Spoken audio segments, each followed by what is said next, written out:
June the 8th, 2004. I'm about to show you the beginnings of hopefully a new transition into a new house.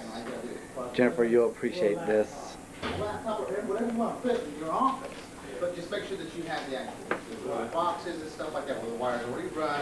Extra As we enter the hallway, you'll see the debris, the massive destruction that has taken place. That was once the living room. I was in the Air Force. I worked on $5 million aircraft. That's how we did it. Yeah. So it's better than code. It's better than. And I'm like, go with it, do it. You know. Yeah. And he does a real good job, but unfortunately, I'm going to have to tear out all his good work. And that's the beginning of what's to come.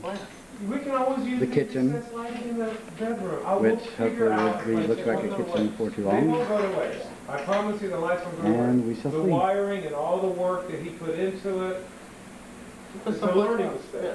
Well, someplace else. Won't definitely be loving this. But now when it comes time to do the demo,